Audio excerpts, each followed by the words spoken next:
Beginning. The first time Lieutenant Owen Carter saw her, she was standing in the quarantine bay of the Artemis 7, her silvery blue skin shimmering faintly under the containment lights. She didn't look dangerous, if anything. She looked curious. Eyes like molten gold studied the humans around her with an unreadable calm, as if she had expected this capture, this confinement. The crew called her Subject 9, but the name didn't suit her. Owen thought she looked more like something ancient, something that had once been worshipped. It was supposed to be a routine salvage mission.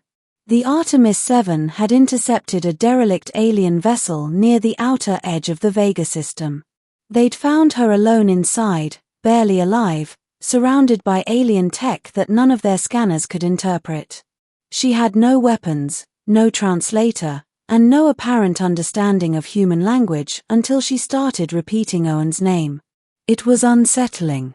The way she said it, Owen, wasn't just mimicry. It was like she was testing the weight of it, tasting it, owning it. Weeks passed. The xenobiologists studied her physiology, the linguists tried to communicate, but no one got through. No one except him. Owen wasn't even part of the science team. He was a maintenance officer. He just happened to be the one delivering her nutrient capsules every day. And every day, she'd watch him with that silent intensity that made his pulse quicken. One day, during his usual delivery, she finally spoke. Her voice was soft, melodic, slightly distorted as if layered with static. "You speak kindly." Owen nearly dropped the tray. "You can understand me?" Her eyes brightened. Understand. Learn. He grinned despite himself. "Well, that's a hell of an improvement. You're learning fast." She tilted her head, eyes narrowing slightly. "Fast. Hell. Improvement." He chuckled. "Yeah, maybe don't copy everything I say." Her expression softened into something he almost thought was amusement. Over the following weeks, she learned quickly.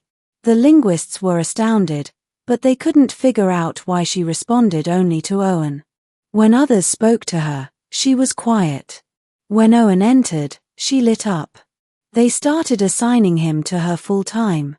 Officially, he was helping with cognitive adaptation exercises. Unofficially, he was her companion.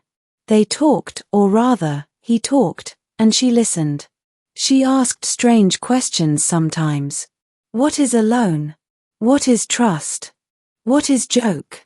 He explained as best he could. A joke is when you say something not serious, something funny. She nodded thoughtfully.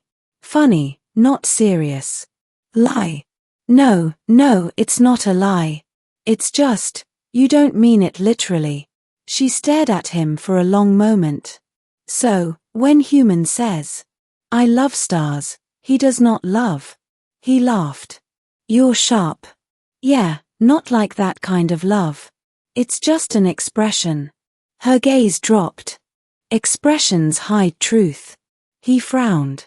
"Sometimes." "Why?" She looked up again, her eyes unreadable. "Because your people hide behind words." Middle.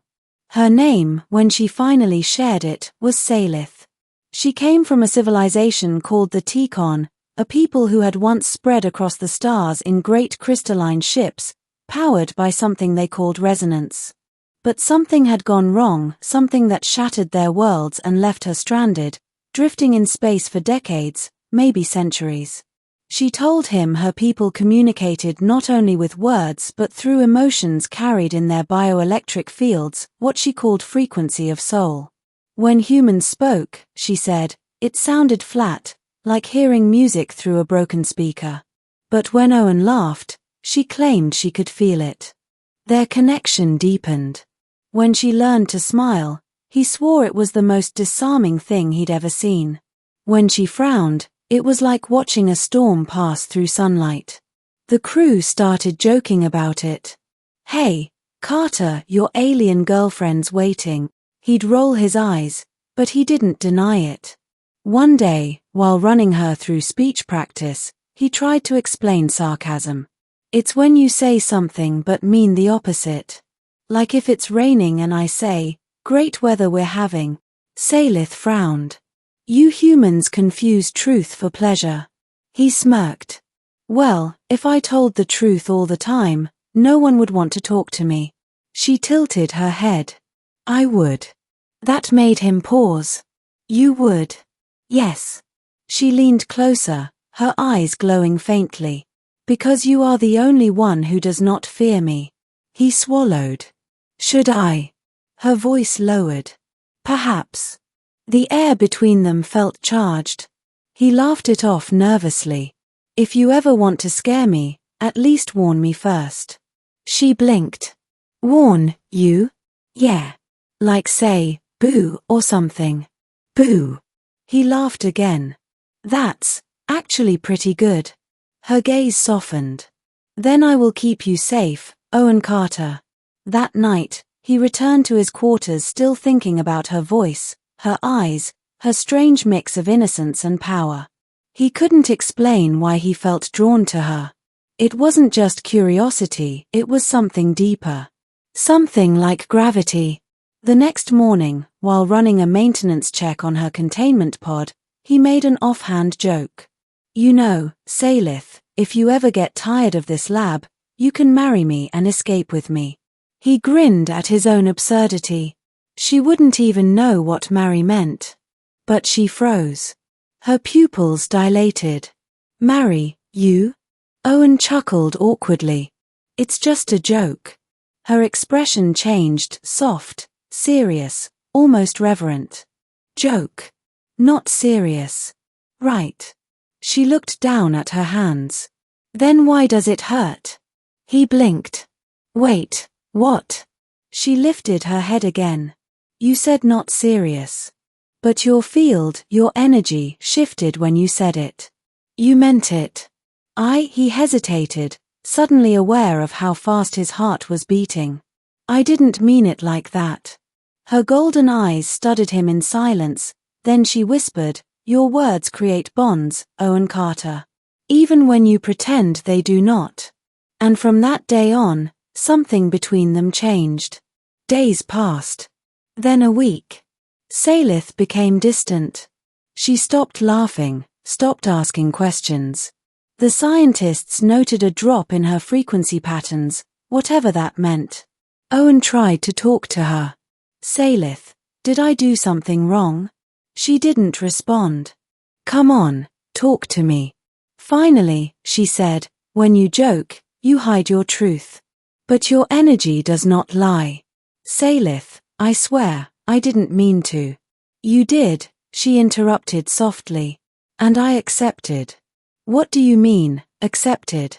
Her voice trembled with emotion. In my culture, to offer union even in jest is to share resonance. To bind frequencies. When you said those words, I connected. I thought you did too. Owen's stomach dropped. You mean like marriage?